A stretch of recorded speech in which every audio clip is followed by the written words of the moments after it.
Salam sejahtera Malaysia, denyut nadi suara rakyat bergema di channel ini. Jangan lupa tekan butang subscribe, like dan share. Malaysia kita punya, cintai Malaysiaku, kita jaga kita.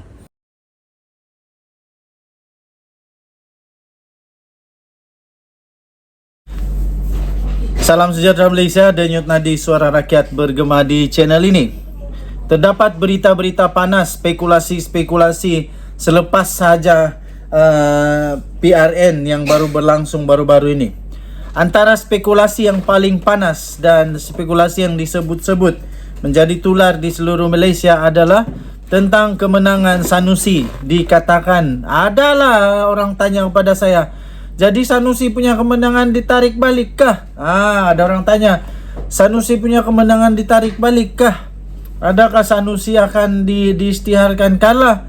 Adakah Sanusi akan dibatalkan kemenangannya?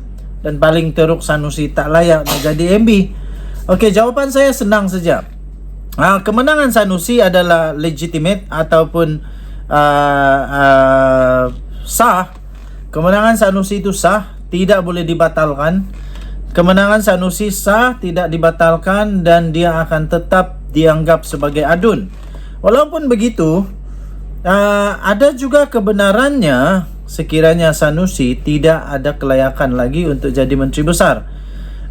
Kerana sepatutnya pihak kepimpinan PAS haruslah membuat pertimbangan segera berkenaan dengan justification, iaitu justify di antara risiko untuk jadi Menteri Besar dengan kes mahkamah yang ada pada Sanusi sekarang. Kita tahu Sanusi sekarang ada banyak kes mahkamah dia. Yang paling teruk adalah dia tak dibawa akta hasutan. Dan dia pun telah juga disaman 200 juta ringgit oleh Vincent Tan. Bukan calang-calang orang yang saman dia ni. Kemudian dia disaman lagi 10 juta ringgit Malaysia oleh Amiruddin Sari. Lepas itu banyak lagi yang lain lagi. Dan terbaru pula, waktu pilihan raya, dia tunjuk pula kertas undi dia kepada media yang boleh menyebabkan dia akan didakwa melanggar peraturan pilihan raya. Saya pun tidak pasti kenapa Sanusi buat begitu. Dia patutnya lebih sensitif, lebih sedar bahawa dia itu sudah dalam masalah, jangan tambah masalah lagi. Okey, jadi Sanusi tidak akan ditarik balik dia punya kemenangan, tetapi kemungkinan dia untuk dilucutkan, haknya dilucutkan sebagai Menteri Besar dan sebagai adun Kedah, itu amat besar. Walaupun keyakinan Sanusi bahawa dia boleh mengalahkan semua pihak di mahkamah, tapi bukan mudah untuk dia kena sedar. Dia kena sedar, sebab dia kena sedar yang dia lawan nanti ni adalah salah satunya yang telah membuat laporan polis adalah Dewan Diraja Selangor. Dewan Diraja Selangor sendiri yang telah membuat laporan polis. Jadi untuk nak kalahkan itu bukan mudah, ya, bukan mudah. Nah, itu lepas tu Agung pun dikaitkan juga dengan apa yang disebut itu. Okey, jadi untuk kekalahan ataupun kemenangan Sanusi dalam PRN ini ditarik balik, tidak akan. Tetapi untuk risiko dia digugurkan kelayakan sebagai adun dan kelayakan sebagai Menteri Besar, itu amat besar. Amat besar peluangnya kerana dia menghadapi banyak pertuduhan rasuah pula. Banyak pertuduhan di mahkamah yang membabitkan berjuta-juta ringgit. Okey, lebih daripada apa yang dinyatakan di dalam undang-undang bahawa seseorang adun atau YB atau siapa saja yang ada pangkat, ada kelayakan di dalam Dewan Rakyat atau Dewan Undangan Negeri, haruslah digugurkan kalau dia terlibat dengan penjara begini lama ataupun denda begini banyak. Jadi semuanya itu melebihi kalau Sanusi kalah. Jadi memang betul Sanusi tidak akan ditarik semula kemenangannya, tapi dia ada risiko untuk digugurkan kelayakannya sebagai adun dan menteri besar. Kita jumpa lagi, bye-bye. Salam sejahtera Malaysia, denyut nadi suara rakyat bergema di channel ini. Okey, tuan-tuan dan puan-puan yang dihormati sekalian, spekulasi yang menyatakan bahawa Tok Mat Hassan kononnya bakal dipecat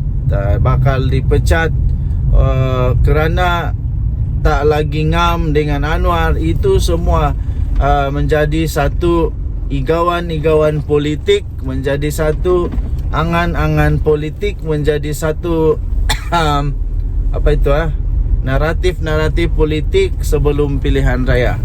Jadi selepas pilihan raya ini, ramai orang tanya saya juga, jadi apa pendapat kamu tentang Tok Mat Hassan? Patutkah dia meletak jawatan secara terhormat sebagai menteri dan juga jawatannya di dalam UMNO? Okey, jadi semalam kita sudah nampak sebenarnya Tok Mat Hassan ini masih lagi merupakan seorang panglima perang bagi Barisan Nasional atau UMNO yang sangat bagus. Buktinya ialah dia masih menang. Dia masih menang di Negeri Sembilan. Negeri Sembilan masih cemerlang lagi. Barisan Nasional menang di Negeri Sembilan dengan 14 kerusi. Jadi ini bolehlah dikatakan bahawa ini merupakan satu yang kecemerlangan bagi Barisan Nasional dengan dapat mengekalkan kemenangan yang besar juga di Negeri Sembilan, ya, di Negeri Sembilan.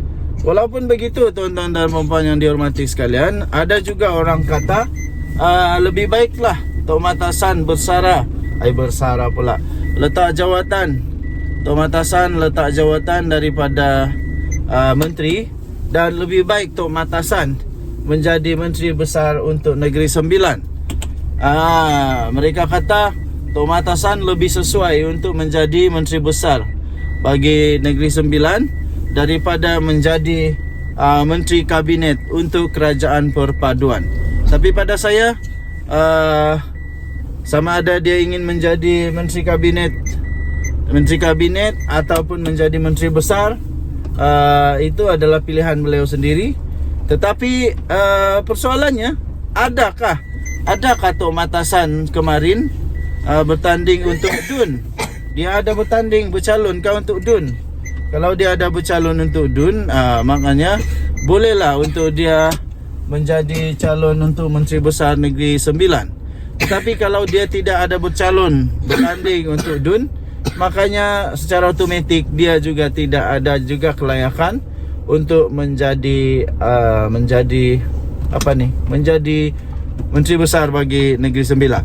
Okey, jadi kita nantikan keputusan demi keputusan. Yang paling dinantikan ialah kita tunggu siapa Menteri Besar untuk Selangor, siapa Menteri Besar untuk Kedah, Kelantan, Terengganu, siapa Ketua Menteri Pulau Pinang, dan siapa Menteri Besar untuk Kedah juga. Kedah. Okey.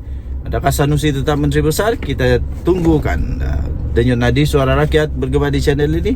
Jangan lupa tekan butang subscribe, like dan share. Malaysia kita punya, cintai Malaysiaku. Kita jaga kita. Kita jumpa lagi. Bye-bye. Salam sejahtera Malaysia. Denyut nadi suara rakyat bergema di channel ini. Tahniah diucapkan kepada semua parti yang sudah menang pada semalam. Yang tak menang jangan nangis, jangan kecewa, jauh sekali nak bunuh diri. Jangan, tak baik, berdosa. Tahniah diucapkan. Okey, baik.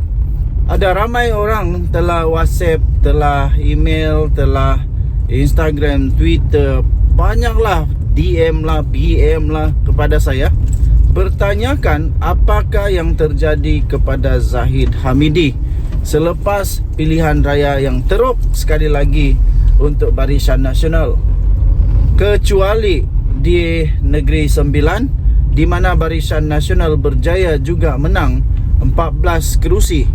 Di Barisan Nasional berjaya 14 kerusi di Negeri Sembilan. Walaupun ternyata kalaupun Barisan Nasional masih lagi menjadi lawan seteru kepada Pakatan Harapan, ternyata Pakatan Harapan masih menang di Negeri Sembilan, kerana Negeri Sembilan dapat 17 kerusi Pakatan Harapan dan 14 Barisan Nasional. Jadi ramai orang tanya saya, apa yang sepatutnya berlaku kepada Zahid Hamidi? Ramai yang tanyakan kepada saya, patutkah Zahid Hamidi letak jawatan saja secara terhormat, untuk menyatakan kekesalan, menyatakan bahawa beliau mengakui bahawa adanya penyebab beliau, mungkin penyebab ditolak, begitulah. Dan calon-calon Barisan Nasional di Negeri Selangor juga ada yang menang, ada juga yang kalah, ya. Jadi secara keseluruhannya Barisan Nasional agak bagus juga kerana dapat dapat justified di Negeri Sembilan. Jadi pandangan saya, apa yang sepatutnya berlaku pada Zahid Hamidi ialah biak pi kat dia lah. Iaitu maksudnya tak apa, teruskan sahaja sehingga tamat tempoh untuk menjadi Presiden UMNO, barulah letak jawatan, digantikan dengan orang yang baru. Sekarang ini bukan masanya untuk fokus kepada jawatan-jawatan, tetapi fokuslah untuk rakyat. Fokuslah untuk rakyat negara Malaysia. Fokuslah untuk masalah rakyat. Fokuslah untuk membantu rakyat Malaysia yang masih lagi berada dalam keadaan yang memerlukan bantuan daripada kerajaan untuk penyelesaian masalah ekonomi, pekerjaan, gaji tak setara, infrastruktur, bantuan-bantuan seperti air dan sebagainya. Itu lebih penting daripada lebih fokus kepada jawatan-jawatan. Jadi yang sudah limpas tu limpaslah. Walaupun begitu, ya of course ada juga sebenarnya pandangan-pandangan yang menyatakan bahawa ini adalah satu proklamasi daripada rakyat. Mereka dapat terima dengan baik tak? Mereka dapat terima dengan baik atau tidak? Kerjasama di antara Pakatan Harapan dan Barisan Nasional secara keseluruhan. Jadi kita sudah nampak bagaimana suara rakyat menerima atau menolak kerjasama Pakatan Harapan BN ini. Okey. Jadi pada saya, Zahid Hamidi tak perlu letak jawatan, sama ada menteri ataupun jawatan beliau sebagai Presiden UMNO, tak perlu dulu letak jawatan sehinggalah tamat tempoh, untuk supaya tak kucar kacir lagi. Kalau letak jawatan lebih kucar kacir rasanya. Okey, tapi nanti kita tengoklah apa yang berlaku pada pilihan raya umum yang akan datang. Dan Nadi, suara rakyat bergema di channel ini. Bye bye.